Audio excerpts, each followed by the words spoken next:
नमस्कार, स्वागत है आपका आईना क्लासेस में। मैं आज आपको मिनरल्स चैप्टर नंबर 5 और grade number 10 minerals and energy resources आपको पढ़ाऊंगी। लास्ट चैप्टर हमने जो एग्रीकल्चर किया उसकी दोनों वीडियोस मैंने अपने यूट्यूब चैनल पे ऑलरेडी डाल दी है और आप लोगों ने बहुत सारे व्यूज़ उसे दिए। Thank you so much. Channel को सब्सक्राइब भी कर दीजिए अगर आपको पसंद आए तो, और बेल आइकन भी प्रेस कर दीजिए। पूरी कोशिश ये रहेगी कि मैं आप लोगों को पूरा सिलेबस यूट्यूब के माध्यम से, और यहीं पे रिवीजन क्लासेस हैं तो रिवीजन ही कराऊँ, मैं डिटेल में नहीं पढ़ाऊँगी। और ये जो चैप्टर्स हैं इनसे लॉन्ग क्वेश्चंस बनने की काफ़ी कम उम्मीद है। लॉन्ग क्वेश्चन बनेगा एग्रीकल्चर के पार्ट नंबर 2 से, उसमें मैंने सारे क्रॉप्स को अच्छे से एक्सप्लेन किया है। अब जो हम मिनरल्स करेंगे इससे भी आपके मैप और आपके शॉर्ट क्वेश्चंस यानी कि 2 या 3 नंबर के क्वेश्चंस, एमसीक्यूज और मैप, उस पर बहुत अच्छा क्वेश्चंस बनते हैं। लेकिन अगर हम बात करें लॉन्ग क्वेश्चंस की तो वो कम बनने की संभावना है। उसको ध्यान में रखते हुए मैं आपको जितना पढ़ाऊंगी आप उस पर फोकस करेंगे। रिविजन क्लास है ये, कहीं पे भी मैं ये नहीं कह रही हूँ, डिस्क्रिप्शन में भी मैंने ये नहीं दिया कि पूरा कंटेंट है, लेकिन रिवीजन के लिए ये बेस्ट है। Thank you. Let's start our video. The chapter is mineral and energy resources. Chapter name is mineral and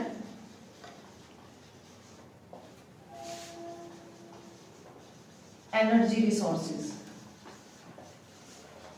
अगर हम बात करें, आप सबके सब 10th क्लास के ही स्टूडेंट है होपफुली, तो आप लोगों को पता होगा कि मिनरल्स क्या होते हैं, एनर्जी क्या होती है और उनको कैसे प्राप्त किया जाता है, कैसे उनको अपने लिए यूज किया जाता है। बेस्ट अगर मैं आपको एनर्जी रिसोर्स बताऊं तो एक इलेक्ट्रिसिटी को ले लो। आप जो मोबाइल आप यूज कर रहे हैं, अगर इसको चार्ज नहीं करेंगे, इलेक्ट्रिसिटी के थ्रू, बिजली के थ्रू चार्ज नहीं करोगे, तो आप मुझे बताएं क्या मोबाइल चलेगा? डेड हो जाएगा। जिस मोबाइल पे आपको वीडियो देखनी है। पहली चीज, जो टेलीविजन आप देखते हो, इलेक्ट्रिसिटी, आप सुबह उठने से लेकर रात को सोने तक जितना भी कुछ भी यूज करते हो इलेक्ट्रिसिटी, वो क्या है? वो एक एनर्जी है। अब वो इलेक्ट्रिसिटी की अगर हम बात करें, वो हमें किससे मिलती है? वो उसका रिसोर्स है। आई थिंक आपको इतनी बात समझ आ गई होगी। रिसोर्स जिससे हमें मिलता है, final product energy. I think all of you got the point. Let's talk about, आपके एनसीईआरटी में टॉपिक है व्हाट इज मिनरल। टॉपिक क्या है? एनसीईआरटी में लाइन है ये, what is mineral. What is mineral. Book उठाने की जरूरत नहीं पड़ेगी, इतना शॉर्ट में पढ़ा दूंगी। मिनरल, जो जियोलॉजिस्ट है उन्होंने डिफाइन किया, they are homogeneous. They are homogeneous naturally occurring substances. They are homogeneous naturally occurring substances with a definable internal structure. With a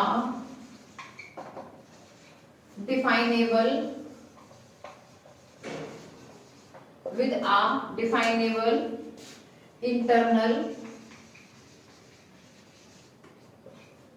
structure. This is called mineral. अब अगर हम बात करें तो rocks I am talking about rocks. Rocks are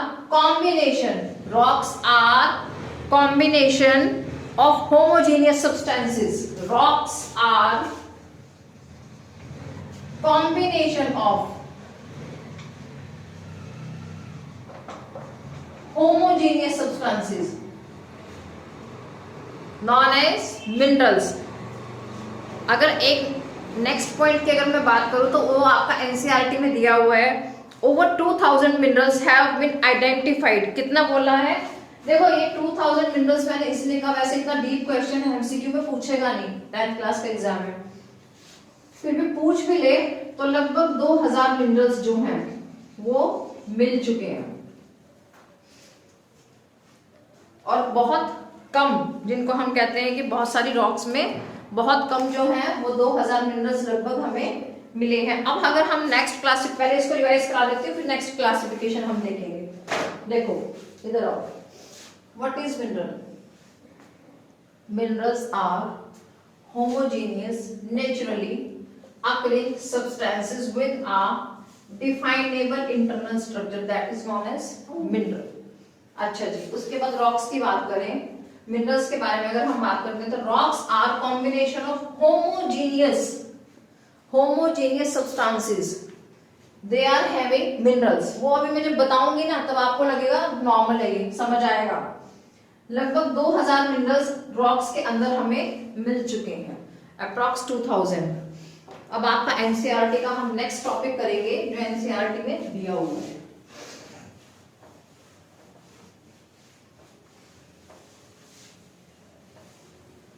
अच्छा, एक चीज और मैं बीच में बता दूं आपको, ये आप लोगों का डिसीजन रहेगा, क्योंकि अगर मैं जैसे वीडियो डाल रही हूँ ऐसे डालूंगी तो बहुत टाइम लग जाएगा आप लोगों का सिलेबस कवर होने में। तो मुझे लगता है कि एसएस का, जैसे हम जियो तो हम ले रहे हैं, जियो के साथ में हिस्ट्री ले लूं, आपका पोल साइंस ले लूं, या फिर आपका eco.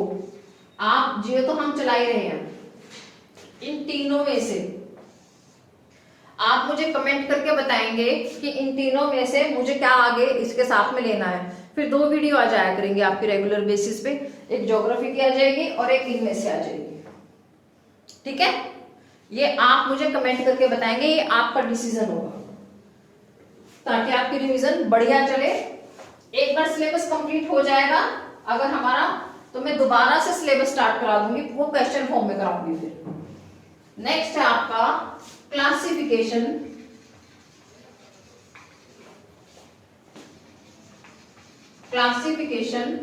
Of minerals.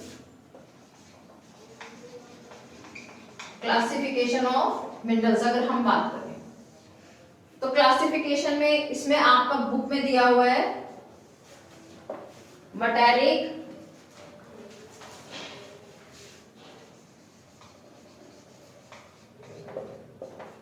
Non metallic,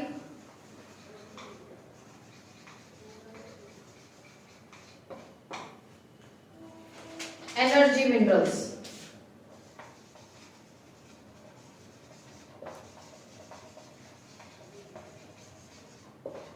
metallic, non metallic, energy minerals. अगर हम मेटालिक को डिवाइड करें तो आपका मेटालिक आता है फेरस, नेक्स्ट है आपका नॉन फेरस, और नेक्स्ट है आपका प्रीशियस। फेरस का Fe पकड़ लो, ferrous means iron, those kind of minerals which are having the properties of iron known as ferrous। मुझे साइंस नहीं आती, I am very first in science. But metallic metals क्या होते हैं? मेटल्स होते हैं जिनको छूने पे आवाज आती है। देखो मैं अभी आपको एक एग्जांपल दिखाती हूँ। ये एक स्टील की बोतल है, देखो आवाज आई, शाइनी है, तो ये क्या है? ये एक मेटल है, इसमें आयरन प्रॉपर्टीज हैं। आप अपने किसी बर्तन को ऐसे ऐसे ठक ठक करते हो, आवाज आती है, उसमें आयरन प्रॉपर्टीज है, that means they are having metal, यानी कि आयरन, वो फेरस है। अगर मैं बात करूं नॉन फेरस की, नॉन फेरस में आयरन नहीं होगा, आयरन नहीं होगा नॉन फेरस में, और इसमें आयरन होगा, इसमें आयरन होगा और इसमें आयरन नहीं होगा नॉन फेरस में। नॉन फेरस के अगर मैं एग्जांपल्स की बात करूं तो आपका आ जाएगा कॉपर, मैं इसके एग्जांपल यहां दे रही हूं। Copper, copper is not a metallic metal, sorry copper is not a ferrous metal, this is non ferrous metal. Copper, lead, tin, bauxite, they are non ferrous metal. ठीक है, अच्छा, अगर मैं बात करती हूँ फेरस की, तो फेरस में आपका सबसे पहले आ जाएगा आयरन। आयरन आ जाएगा सबसे पहले आपका, और उसके बाद आ जाएगा मैग्नीज। आयरन के साथ आएगा मैग्नीज, निकल, कोबाल्ट।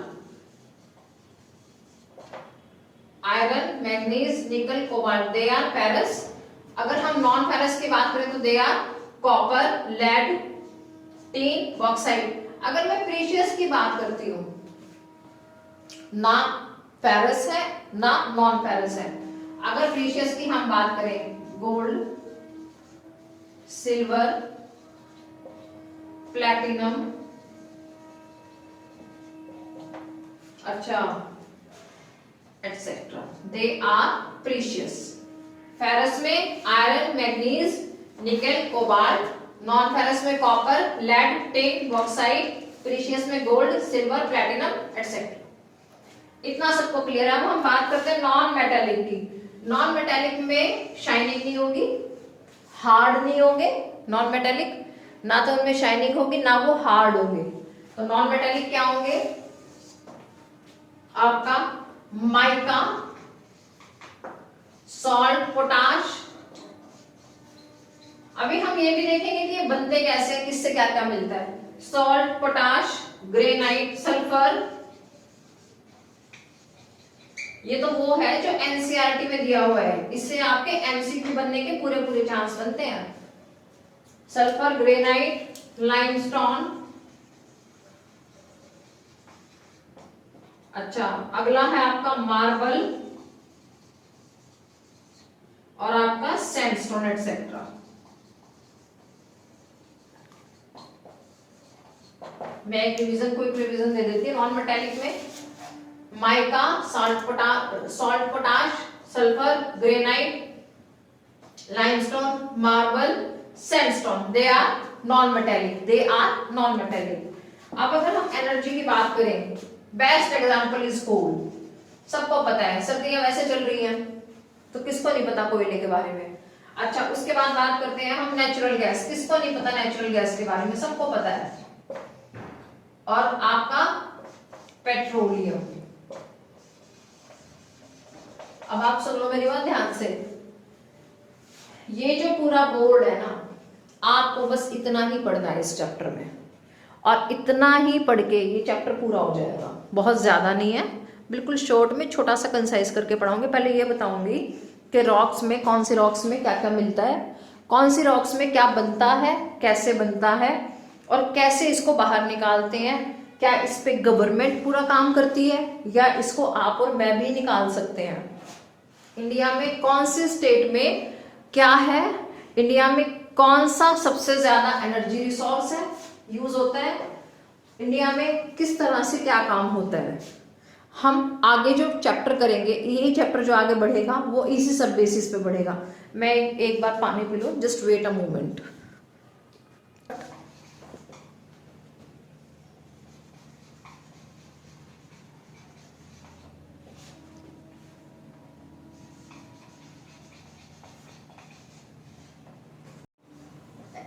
एनसीईआरटी में पढ़ रहे हैं कि हमें मिनरल्स एक्चुअली मिलते कहाँ हैं, मिनरल्स कहाँ मिलते हैं, हम उसके बारे में बात करते हैं। एक वर्ड आएगा आपका ओर्स, वर्ड डाला मैंने ओर्स। जैसे मैं अगर बात करूं तो हमें जो आयरन आप यूज करते हो वो आयरन तो नहीं मिलता। जो आयरन आप यूज कर रहे हो हमें एज इट इज फॉर्म में आयरन नहीं मिलता, हमें मिलता है आयरन ओर, यानी कि इम्प्योर फॉर्म में मिलता है। सिर्फ आयरन नहीं होता, उसके साथ बहुत सारी चीजें मिक्स होकर निकलती हैं, वो हमें बाद में रिफाइनरीज में रिफाइन करना पड़ता है, तब कहीं जाके हम आयरन को अलग कर पाते हैं, बाकी मिनरल्स को अलग कर पाते हैं। accumulation of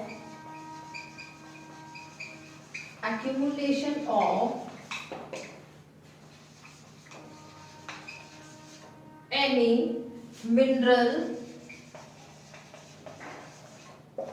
mixed with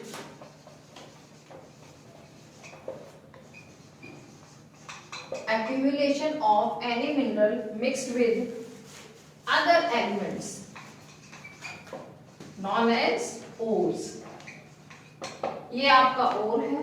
उसके बाद आता है extraction should be commercially viable. अब इसको बाहर निकालना, एक्सर्ट करना, एक्सर्ट बाहर निकालना किसको, आयरन ओर को किसी भी रॉक में से जिसमें मिनरल्स हैं बाहर निकालना, वो पूरी तरह से उसके लिए हमें गवर्नमेंट से, गवर्नमेंट ऑफ इंडिया से हमें लेना पड़ेगा पूरा का पूरा कि क्या हम ले सकते हैं। अच्छा, मैंने अभी तक आपको एक चीज नहीं बताई, इसको बाहर निकालने के लिए, एक्सट्रैक्शन के लिए, एक्सर्ट करने के लिए कमर्शियली हमारे पास सब कुछ होना चाहिए। यानी कि हमारे पास मशीनें होनी चाहिए, तभी तो हम बाहर निकालेंगे। और क्या बाल्टी भर के लोहा बाहर निकालोगे? ऐसे थोड़ी होगा कि कुआं है उसमें लटकाई आपने बाल्टी और ऐसे खींच के निकाल लिया ना, मशीन से निकलेगा। अच्छा, इसका एक बेस्ट एग्जांपल मुझे याद आ गया एकदम से। मोस्टली घरों में जेट पंप होंगे। जब जेट पंप लगवाए जाते हैं तो बाकायदा एक मशीन आती है, बहुत लंबे लंबे पाइप होते हैं, उससे डिग कर करके देखते हैं पानी कितना नीचे है। ऐसा तो है नहीं कि खोदते जाते हैं कुएं की तरह, पानी कहाँ तक है उतना खोद देते हैं ना। उस मशीन से एक प्रॉपर एरिया में डिग किया जाता है ताकि ग्राउंड वाटर को सरफेस लेवल पे मशीन के पंप के थ्रू ऊपर लाया जाए। ऐसे ये है, ओर्स में से, माइंस में से ओर्स को निकालना, उसके लिए प्रॉपर कमर्शियली आपके पास सब कुछ होना चाहिए, तभी आप निकाल सकते हैं। अच्छा, आपका नेक्स्ट टॉपिक है minerals generally occur in which kind of forms. तो इसमें एक पॉइंट आया है आपका इग्नियस, इग्नियस एंड मेटामॉर्फिक।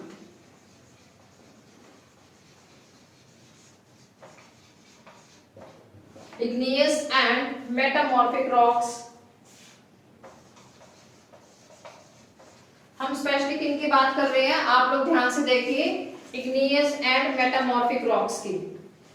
इनके अंदर क्या होता है, मिनरल जनरली कहाँ मिलते हैं? ये मिलते हैं veins and loads, veins and loads. अब मैं आपको बताऊंगी ये वेन्स और लोड्स क्या होते हैं। ये एक पिक्चर बना रही हूं, यहां आप देखेंगे वेन्स, यहां मैं बनाऊंगी लोड्स। आप चाहे तो ड्रॉ कर सकते हैं, ना चाहे तो ना करें। ये देखो, जैसे आपके हाथ की शरीर की नसें होती हैं, ऐसे होता है ये वेन्स। अगर मैं बात करूं लोड्स की तो ये ऐसे होते हैं, चौड़े चौड़े, लाइक वाई शेप। इनको बोलेंगे हम लोड्स। और इनके लिए जो माइनिंग की जाती है उनको बोलते हैं हम ओपन कास्ट या पिट माइनिंग। इनके लिए जो माइनिंग की जाएगी, माइनिंग, उसको क्या बोलेंगे, ओपन कास्ट या पिट माइनिंग। माइनिंग अलग अलग तरह की होती है भाई मेरे। देखो, minerals generally found in veins and lodes, beds and layers, residual mass of weathered material, alluvial deposit and ocean water। लेकिन मैं अगर बात करूं igneous की, igneous और metamorphic rocks की, तो इसके अंदर जो मिलेंगे ना हमें मिनरल्स, वो मिलेंगे वेन्स में और लोड्स में मिलेंगे। किसमें मिलेंगे? वेन्स और लोड्स। इनको निकालने की जो प्रक्रिया होती है या प्रोसेस होता है उसको बोलते हैं ओपन कास्ट या पिट माइनिंग। मुझे लगता है इतना सबको समझ आ गया होगा।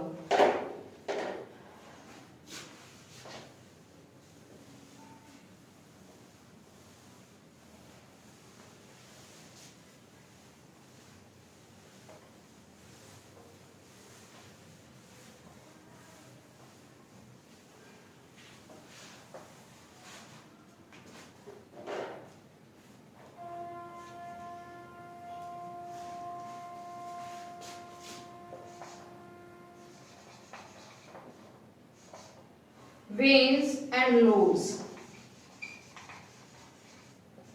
अगर मैं इनकी बात करूं, they are in igneous and metamorphic rocks in the cracks. Igneous और मेटामॉर्फिक रॉक्स के क्रैक्स में मिलते हैं, ये दरारों में मिलते हैं। उनके जो मुंह होता है, बिल्कुल सर्विसेज होती हैं, वहां पे मिलता है। ये सी है, सी आर फॉल्ट्स और जॉइंट्स में मिलते हैं, फॉल्ट्स और जॉइंट्स में मिलते हैं। अच्छा, इसमें होते हैं, इसके जो टाइप है वो है स्मॉल अकरेंस वेन्स और है आपका लार्ज अकरेंस वेन्स।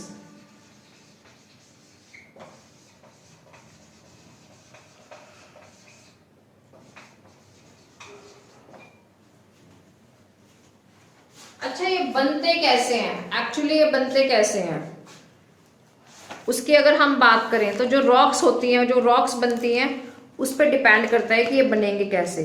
कभी कभी ऐसा होता है, आप लोगों ने वोल्केनोज के नाम तो सुने ही होंगे।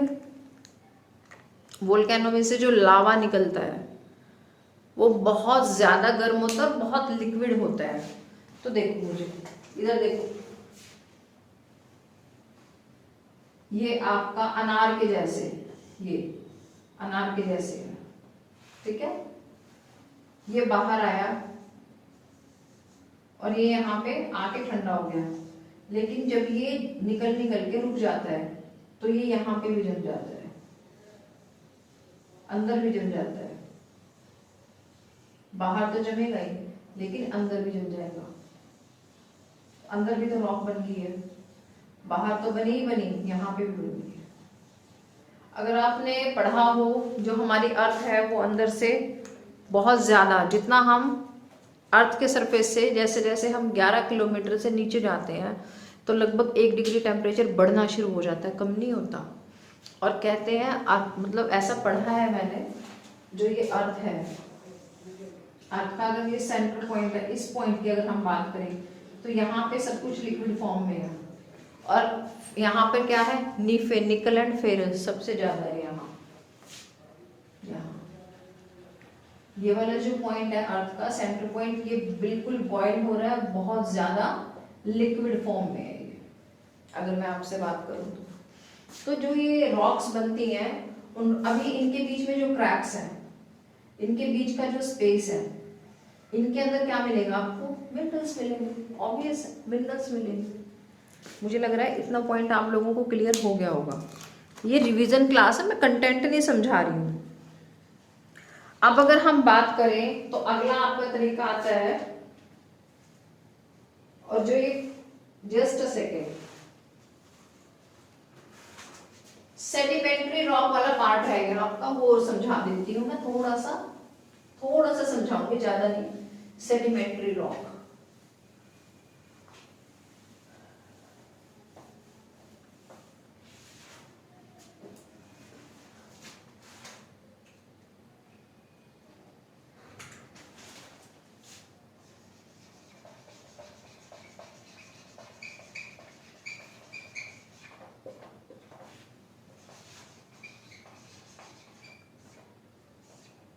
सेडिमेंट्री रॉक,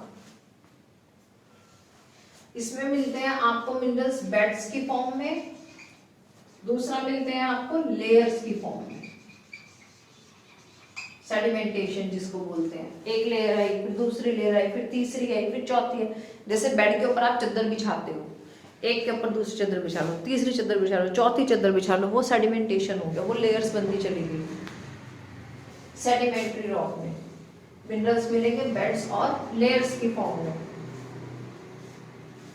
और इनको जो निकालने का तरीका है ना, इनको जो निकालते हैं तो कैसे निकालते हैं? Horizontally, horizontally.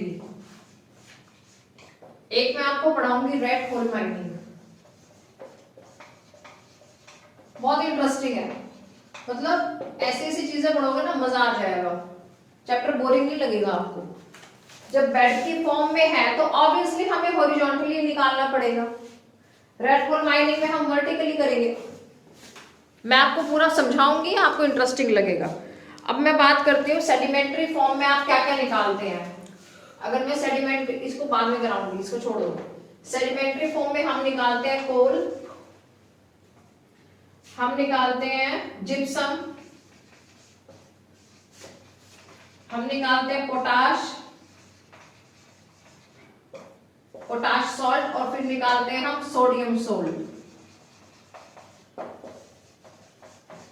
ये निकालते हैं हम कोल, जिप्सम, पोटाश, सोडियम सोल्ट। ये सब हम कैसे निकालते हैं? ये सब हम निकालते हैं सेडिमेंट्री रॉक में से हॉरिजॉन्टली। अब एक बॉक्साइट कैसे निकालते हैं? Decomposition of surface rocks. Surface rocks के टूटने से, डिकम्पोज होता है खत्म हो जाना, टूटना। Decomposition of surface rocks and the removal of soluble constituents, जो कि पानी में घुल सकते हैं, सोल्यूबल होता है जो पानी में घुल सकते हैं, उनके छोड़ने से वेदर्ड मटेरियल। मैं आपको ये इसलिए बता रही हूँ, मैचिंग में पूछ लेगा कि किसके किससे क्या मिलता है। वेदर्ड मटेरियल, उसके अंदर जो बच रहता है ना वेदर्ड मटेरियल, उसके अंदर क्या होता है? उसके अंदर होता है बॉक्साइट। इसको पकड़ लो आप, उसके अंदर होता है बॉक्साइट। देखो मैं एक क्विक रिवीजन करा देती हूँ आपको। अगर मैं वेन्स और लोड्स की बात करूं तो मुझे सच बताओ यहां से क्या निकलेगा? आयरन ओर निकलेगा? निकलेगा। अच्छा, अगर मैं फिर से बात करती हूँ आपकी बेड्स की, बेड्स और लेयर्स, तो क्या निकलेगा? कोल, जिप्सम, इन शॉर्ट आप ये कर लो, कोल, जिप्सम। अच्छा, अब अगर हमें इससे निकलेगा आपका बॉक्साइट, जिससे कि क्या बनता है? एल्यूमिनियम। बर्तन देखते हैं सबके घर में एल्यूमिनियम के, एल्यूमिनियम के बर्तन सबके घर में है, सबने देखे हैं। आयरन और बेस और लोड्स में मिलेगा, बेड्स और लेयर्स में मिलेगा आपको कोल एंड जिप्सम। अच्छा, अब मैं अगर बात करूं आपको गोल्ड सिल्वर किस में मिलेगा? एलुवियल डिपॉजिट में। एलुवियल डिपॉजिट में क्या मिलेगा? Gold and silver.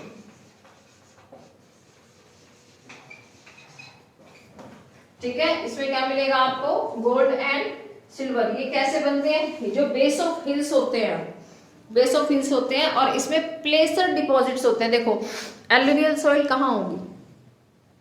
सोच के बताओ मुझे।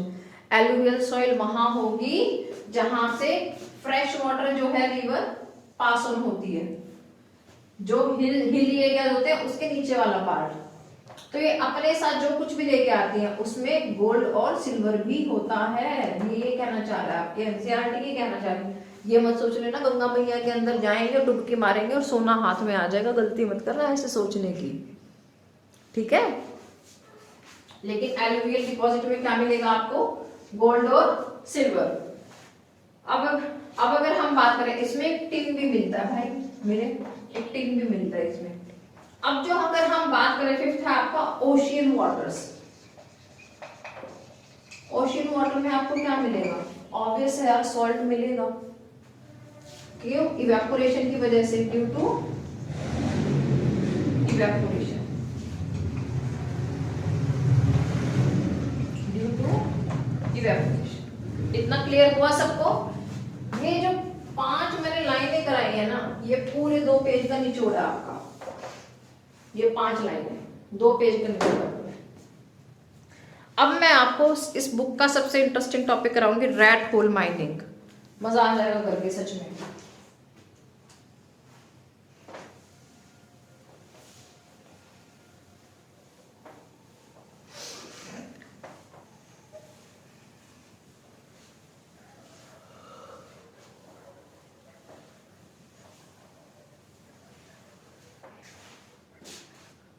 Let's talk about red hole mining.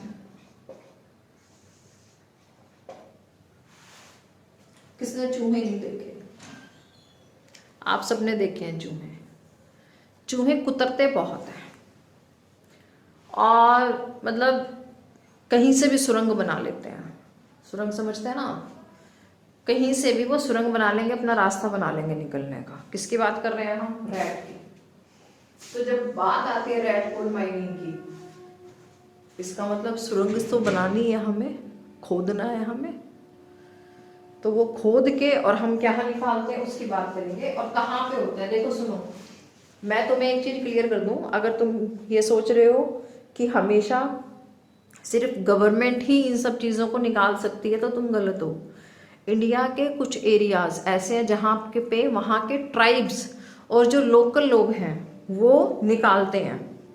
Local people और ट्राइब्स की बात करूँ, ट्राइब्स इंडिया में कहाँ पे है सबसे ज़्यादा? ओडिशा में, नॉर्थ ईस्ट में, अंडमान एंड निकोबार में, समझ रहे हो? Odisha, north east, Andaman and Nicobar and so on etcetera डाल लीजिए। झारखंड है, वहां पे ट्राइब्स है। तो आपकी जो एनसीईआरटी एग्जाम्पल देती है हम उसकी बात करते हैं। एग्जाम्पल देती है आपकी एनसीईआरटी मेघालय का। मेघालय नॉर्थ ईस्टर्न स्टेट है कि नहीं है? अरे भाई जिसको ये भी नहीं पता ना खुद को थप्पड़ लगा लेना, ठीक है? There are large deposit of coal Meghalaya में। क्या है? Large deposit of coal. अगर हम बात करें आयरन और लाइमस्टोन, आयरन और limestone and dolomite, dolomite etcetera, कहां पे? मेघालय में। Coal mining in Jowai, coal mining in Jowai and Cherrapunji is, and Cherrapunji ये ऐसी जगह है जहां पे जो कोल माइनिंग है ना वो फैमिली मेंबर मिलके करते हैं और उसी को बोलते हैं रेड कोल माइनिंग। अगर आपका डायरेक्ट क्वेश्चन आ जाए कि रेड कोल माइनिंग इंडिया में कहां कहां पे होती है तो भैया एनसीईआरटी सीधा सीधा कह रही है जोवाई और चेरापूंजी में होती है। एक पतला सा नैरो सा रास्ता खोद लेते हैं और उसमें से निकालते हैं कोल माइनिंग, कोल निकालते हैं स्पेशली किससे? With the help of red coal mining. इतना टॉपिक किसको क्लियर नहीं हुआ? जिसको नहीं हुआ डालो व्हाट्सएप पे, सॉरी जिसको नहीं हुआ वो कमेंट सेक्शन में डाले, मैंने गलती से बोल दिया, कमेंट सेक्शन में डाले और मैं उसको क्लियर करूंगी। आज का एक और टॉपिक करा दूं, इसका मैं लास्ट टॉपिक कराऊंगी, ठीक है? एक बात बताओ मुझे, जहां पे हरे भरे खेत होंगे वहां पे मिनरल्स मिलेंगे क्या? अरे भाई वहां तो एग्रीकल्चर होगा, मिट्टी है। तो इसका मतलब ये आपका पेनिनसुलर एरिया है, ये आपका सैंडविच है, ब्रेड पकौड़ा। पेनिनसुलर एरिया इसको बोलते हैं हम पेनिनसुलर इंडिया। जिसको पेनिनसुला का मीनिंग नहीं पता हो ना कमेंट कर देना, अगली वीडियो में बता देंगे। आपके जितने भी मिनरल्स मिलेंगे वो मिलेंगे सारे इस एरिया में, ठीक है? प्लेट्यू एरिया बोलते हैं इसको, पेनिनसुलर प्लेट्यू, इसको प्लेट्यू एरिया बोलते हैं, इसमें मिलेंगे। अब कहां पे कौन सा मिलेगा मिनरल ये मैं आपको नेक्स्ट वीडियो में बताऊंगी। आज की क्लास का जो भी आपको समझ ना आए आप उसमें कमेंट करें, कमेंट करेंगे। अच्छा एक चीज और, फर्स्ट वीडियो को आपने बहुत ज्यादा व्यूज दिए, बहुत अच्छा किया, व्यूज दिए, लेकिन आपने चैनल को सब्सक्राइब नहीं किया। चैनल को सब्सक्राइब करो, नोटिफिकेशन बेल को प्रेस करो, वीडियो पसंद आती है तो लाइक करो, और सबसे बड़ी बात उन बच्चों को स्पेशली शेयर करो जो 10th क्लास के हैं। सबका भला हो जाएगा, सिर्फ आपका या मेरा नहीं, सबका भला हो जाएगा। धन्यवाद।